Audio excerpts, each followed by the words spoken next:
Turkish flag flutters on a ship docked off the coast of Mogadishu. Not far away, a Somali child plays near the ruins of colonial custom house, his feet kicking sand across rusted pipelines meant to carry water, not oil. In Ankara, the Turkish parliament buzzes under chandeliers, reviewing a deal already signed, a deal that was never shown to the people it most affected. And in Mogadishu, silence.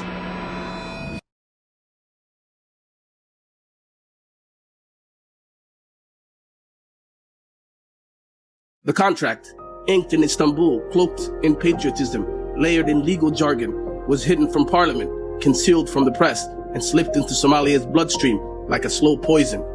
A contract that gives away 90% of Somalia's oil.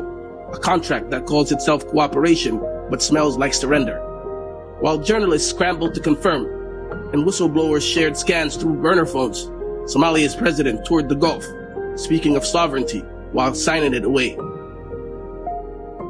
This isn't just about barrels and percentages. This is a story about secrecy, a story about a president accused of selling public land, including graveyards, to fund palaces, a story about a daughter appointed to a senior foreign post, a leader who told an international forum, "I urge every minister to hire their people." A story about how fear of Ethiopia, of war, of economic collapse was weaponized to push a hidden agenda. This is a story of black gold, but it begins in the dark. My name is Abdul Quddus Dunyali, and what you're about to hear is not a news segment. It's an x-ray of a nation under pressure, a portrait of betrayal, wrapped in the language of diplomacy, a whispered deal finally made public. Let's begin.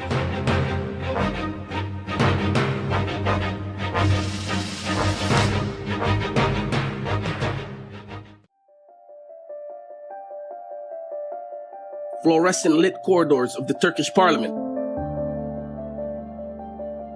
A sheaf of papers slides across lacquered desk. A hand sign. A seal stamp, then silence. The truth didn't break through Somalia's parliament. It surfaced in Ankara on a weekday afternoon, tucked inside a routine packet of bills for Turkish lawmakers to review. The headline came first, then the PDF, a quiet upload to Turkish parliament legislative portal, and just like that, the secret was no longer secret.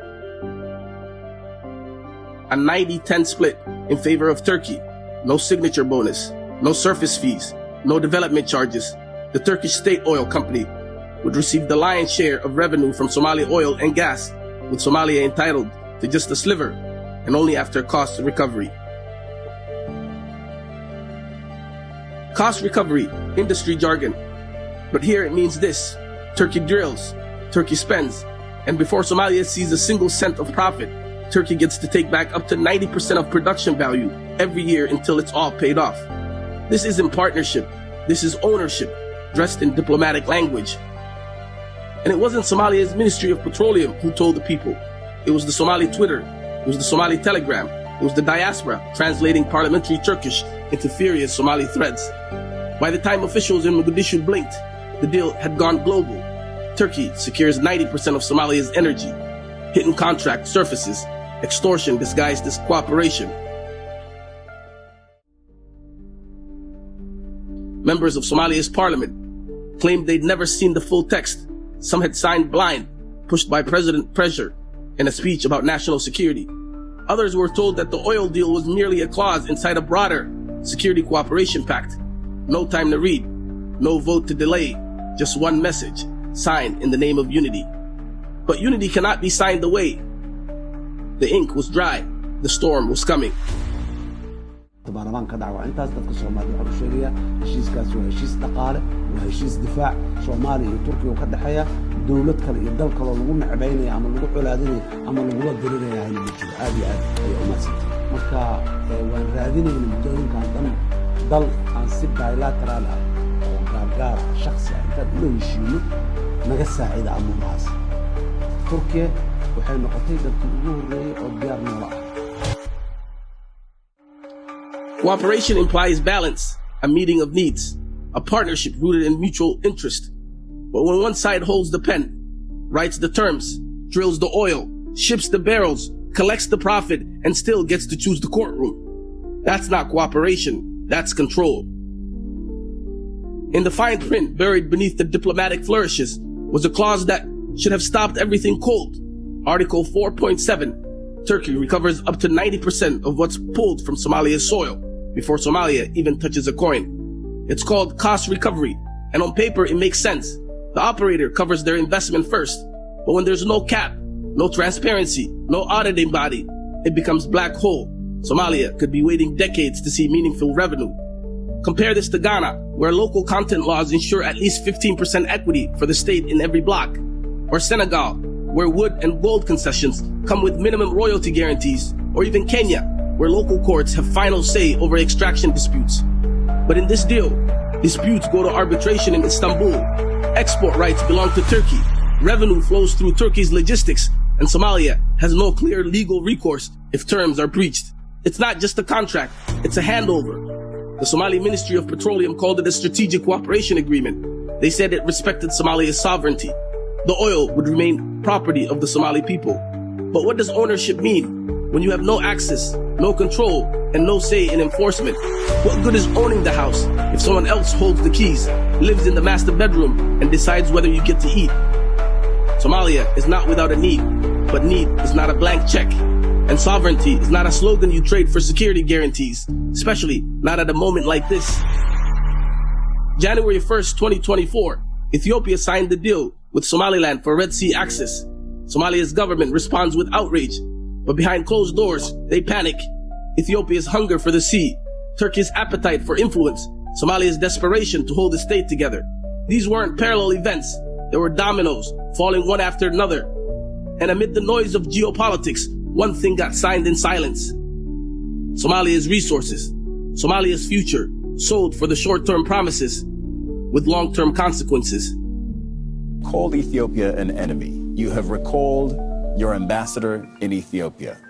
You have ruled out mediation with Addis unless they pull the plug on this deal. The president called it an existential threat. Parliament was summoned. Press conferences rolled. Flags waved. Twitter flared. We will defend our borders, he declared. We will not allow Ethiopia to divide us. But what came next wasn't a war plan. It was a pact. In February, a deal was signed with Turkey, one that granted Ankara a role in rebuilding Somalia's navy, in guarding its ports, in patrolling its waters. A sovereign nation under threat, a powerful ally answering the call, or so it seemed. But buried beneath the defense pact, under the camouflage of naval terms in joint patrol language, was another deal. A deal the public never saw. A deal Parliament never read. The oil agreement. While the headlines screamed security, the fine print whispered extraction. One contract made Turkey a protector, the other made Turkey a profiteer. Members of Parliament were told to approve the package in full. No time to question, no room to debate. The president urged them to sign for the sake of the nation. The message was clear. You're either with Somalia or with its enemies. But fear isn't just what the public was told. It's what they lived, with Ethiopia flexing to the north, Al-Shabaab spreading to the south, and hunger tightening its grip around the middle. Somalia was desperate, and desperation is a dangerous currency. Because in that climate, any deal looks like salvation, even one that sells the future to escape the present. National security, unity, survival. These words were not used to defend Somalia. They were used to silence Somalia. Behind the flag waving, behind the promises, behind the panic, behind the speeches in the mosque was a playbook. Fear was the ink, secrecy the paper, and oil was the price. Mogadishu has two skylines now, one of steel and tinted glass, the other of tents. A place where billion-shilling villas overlook camps of the displaced, where imported chandeliers hang over rooms built with donor aid, where power is not earned but inherited, traded, protected.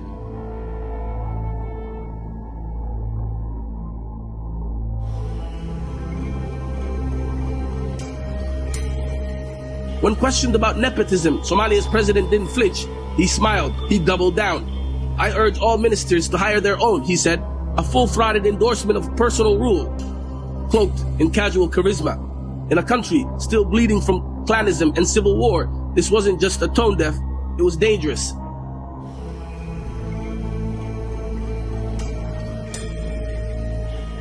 The oil deal was not the first time something sacred was sold. Public land in Mogadishu. meant for markets, schools, parks was auctioned to cronies. In one case, an entire graveyard was bulldozed, not for a road, not for a hospital, but for a private compound. The displaced protested. The government shrugged. Development, they called it. But what is development that digs up the dead to build walls for the rich? A 2023 investigative report traced millions of missing dollars, allegedly siphoned through ministries tied to the president's inner circle.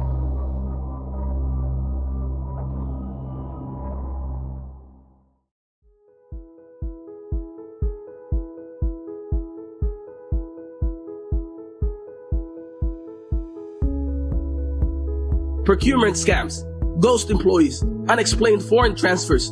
The oil deal wasn't an aberration. It was a crown jewel of a wider design, a system where contracts aren't about national interest. They're about leverage, who gets to sign and who gets to skim.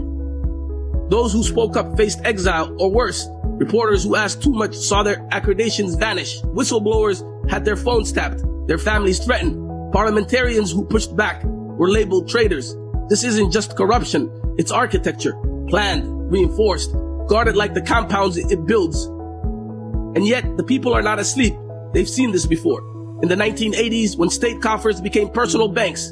In the 1990s, when warlords replaced ministers. And today, when Instagram portfolios and foreign flags mask the same old theft. The face change, the tactics evolve, but the game remains.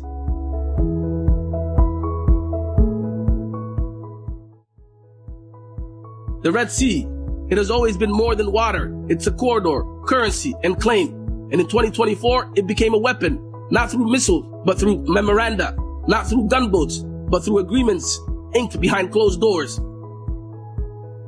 But Turkey's interest wasn't just stability, it was stakes. In a span of weeks, Ankara gained not only security presence, but also sweeping economic control over Somalia's oil and gas. Ethiopia made its move, and Turkey made its counter. But Somalia made a gamble, with no cards left in its hand.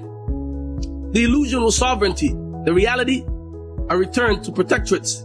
Except this time, the map makers wear suits. The borders aren't redrawn, redacted in PDFs. And the scramble for Africa isn't about conquest, it's about contract law. And Somalia, desperate, unprepared, politically cornered, became the screen itself. In public, the Turkish deal was called mutual. In private, it was called leverage. And behind every satellite photo, behind every naval drill, lies a quieter objective.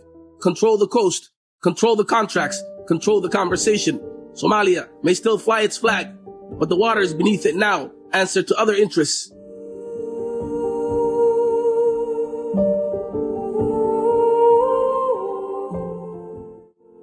The Red Sea wasn't defended, it was negotiated. And in the negotiation, Somalia's silence was sold as strength.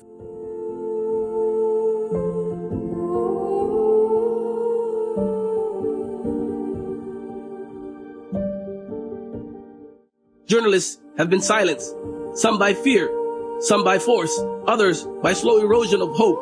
One reporter told us, "You write too much truth, and you become a ghost in your own city." Another was exiled. Her only crime? Publishing the agreement before the government was ready to admit it existed.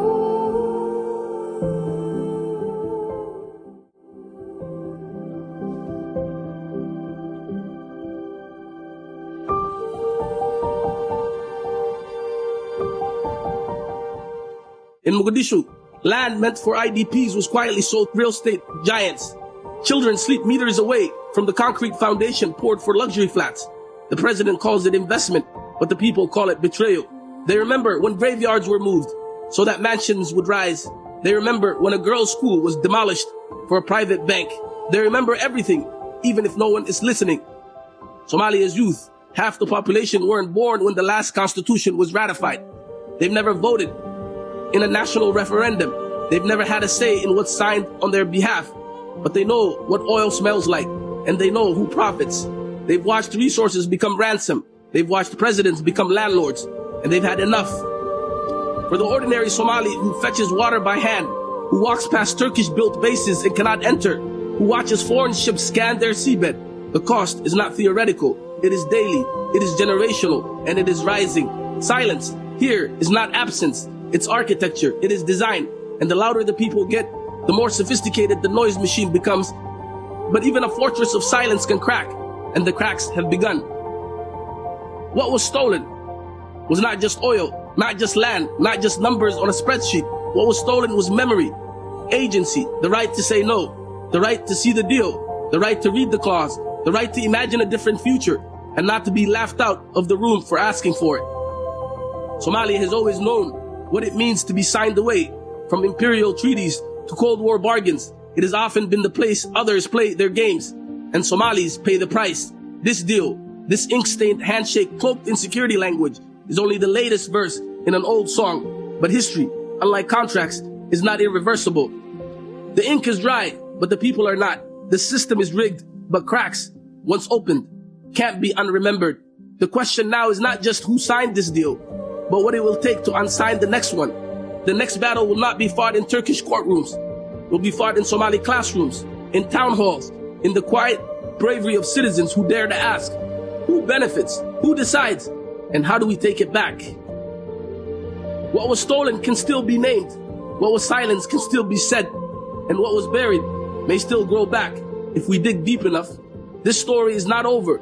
It has just been exposed. My name is Abdul Quddus Donyale, and this is not just a documentary. This is a record for the oil not yet drilled, for the youth not yet co-opted, for the country not yet lost. This was Black Gold, Broken Promises.